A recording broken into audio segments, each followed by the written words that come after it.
ওনার চরণে আমার শতকোটি প্রণাম ও শ্রদ্ধা জানাই। বঙ্গীয় দলিত অধিকার রক্ষা মঞ্চের প্রতিষ্ঠাতা মিস্টার দীপক কুমার দুলে মহাশয়কে এবং ওনার যারা সহযোদ্ধা অবিরত ওনার সঙ্গে কাজ করে চলেছেন এবং এই বঙ্গীয় দলিত অধিকার মঞ্চকে এগিয়ে নিয়ে চলেছেন, তাদেরকে জানাই আমি আন্তরিক প্রীতি শুভেচ্ছা এবং মোস্ট ওয়েলকাম। আগামী দিনে এই যে বঙ্গীয় দলিত অধিকার রক্ষা মঞ্চের যে আন্দোলনের গতি সেটা যেন সমান তালে বয়ে যায়।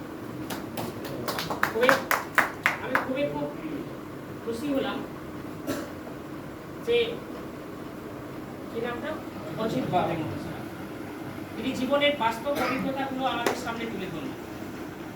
তিনি যেভাবে ছোট বয়স থেকে উৎপীড়িত, নিপীড়িত এবং উচ্চবর্ণের মানুষের অত্যাচার নিজের চোখে দেখেছেন, কিন্তু কিছু করার ছিল না। কারণ সে প্রাচীনকাল থেকে বর্তমান সময় পর্যন্ত আমরা আজও সেই গরিব, সেই অত্যাচারিত, সেই অধিকার বঞ্চিত আমরা যে জায়গায় আছি সেই জায়গায় নিয়ে গেছি। তাই উচ্চবর্ণের মানুষের বিরুদ্ধে আওয়াজ তোলার মতো আমাদের শক্তি আমাদের কোনো বাপ ঠাকুর দাদারও ছিল না, আজকে আমাদেরও নেই। সেই জায়গায় দাঁড়িয়ে আজকে আমাদেরকে এই যে ক্ষমতা, আজকে এখানে মিটিং এর আয়োজন করা হচ্ছে, বিভিন্ন জায়গাতে মিটিং এর আয়োজন করা হচ্ছে এবং এই উচ্চ গলায় আজকে যে আমরা ভাষণ, প্রত্যেকটা বক্তা তার নিজস্ব বক্তব্য তুলে ধরছে, সেটা কিন্তু সম্ভব হয়েছে একটা মানুষের জন্য। তিনি হলেন মিস্টার দীপক কুমার দুলে মহাশয়। ওনার জন্য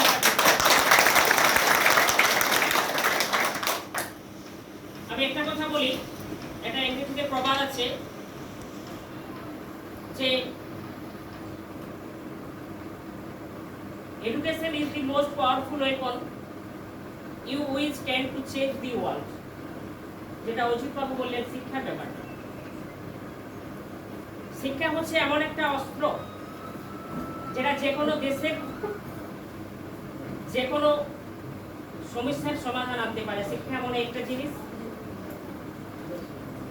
তো যে কোনো আন্দোলনকে যদি এগিয়ে নিয়ে যেতে হয়, আজকে তো না হয় দীপক দা আমাদের সাথে আছে, আপনারা সবাই আছেন, কিন্তু আজ থেকে 10, 15, 20 বছর পরবর্তীতে কি কে এই আন্দোলনকে টেনে নিয়ে যাবে? কারা এইরকম রুখে দাঁড়াবে অন্যায়ের বিরুদ্ধে? আজকে শুধু আমরা শিক্ষিত হলেই তো চলবে না।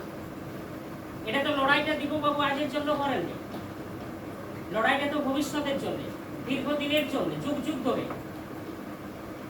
এই লড়াইটা করলে তবেই আমরা আমাদের অধিকারকে সুরক্ষিত রাখতে পারবো। আমাদের দীর্ঘদিনের যে অন্যায়, অত্যাচার, যে অবিচার আমাদের উপর হয়েছে তার প্রতিবাদ করতে পারবো। সুতরাং আমি অজিত বাবুর কথাটাকে পুনরাবৃত্তি করবো, আপনাদের কাছে অনুরোধ, আমাদের যারা ভবিষ্যৎ প্রজন্ম, আমাদের ঘরে যেসব ছোট ছোট বাচ্চারা আছে, তাদেরকে প্রত্যেকটা দিন আপনারা এই শিক্ষায় শিক্ষিত করুন যে আমাদের বাপ ঠাকুর দাদা আমরা যে অত্যাচার সয়ে এসেছি বা সয়ে চলেছি, তার বিরুদ্ধে আজকে দীপকবাবু যে আন্দোলন করে তুলেছেন, আমাদের পরবর্তীতে তোরাই হবি দেশের ভবিষ্যৎ, তোরাই আন্দোলনকে এগিয়ে নিয়ে যাবে।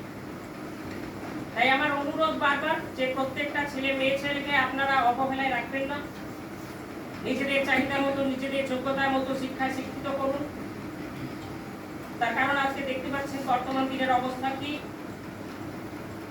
দেশের যদি শতকরা হিসাবে ধরা হয় 85% মানুষ আজকে আমরা এসসি এসটি ওবিসি মাইনরিটি, 15% মানুষ আজকে জেনারেল কাস্টের মানুষ, অথচ সেই 15% মানুষ আজকে সারা ভারতবর্ষটাকে শাসন করছে। এটা আমরা অনেকেই জানি, আবার অনেকেই জানি না। এটা ভাবতে আমাদের লজ্জা লাগে, এটা ভাবতে অবাক লাগে যে একটা 15% মানুষ, মানে এইটুকু একটা জিনিস আজ এত বড় একটা জিনিসের কান ধরে ওঠা বসা করাচ্ছে। আমাদের মানচিত্রের স্থানটা এত বড়, ওদের মানচিত্রের স্থানটা নেই। তার কারণটা কি? শিক্ষা। আমাদের কাছে সে সঠিক শিক্ষাটা নাই, আমাদেরকে সঠিক দিশা দেখানোর লোক নাই। আজকে সেই জায়গাটায় দাঁড়িয়ে জানি না, এই প্রকৃতি হয়তো চেয়েছিল যে আমরা কিছুদিন অত্যাচারিত হই, তারপর হয়তো কাউকে না কাউকে তিনি হাতে ব্যাটন দিবেন, এবং সেটা হচ্ছে মিস্টার দীপক কুমার দুলে মহাশয়কে।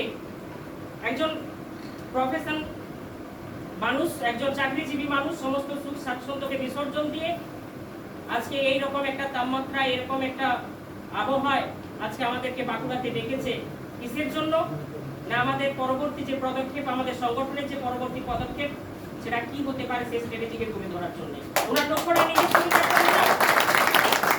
আমাদের অনেকেই মনে হতে পারে যে উনি হয়তো কোনো রাজনৈতিক দলকে সাপোর্ট করে কোনো রাজনৈতিক ফায়দা নেওয়ার চেষ্টা করবেন, কিন্তু আমরা সকলেই জানি উনি যে বেতনটা পান সেটা আমাদের মতো 2-10টা পরিবারকে চালানোর জন্য যথেষ্ট।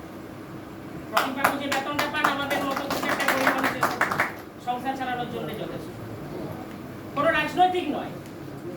যদি রাজনৈতিক করার হতো তাহলে ওনাকে কত বড় বড় যারা রাজনৈতিক নেতা রয়েছেন উনি যদি একটা বার করেন ওনাকে বড় বড় জায়গায় নিয়ে চলে যাবে, বড় বড় পদ দেবে, কিন্তু না।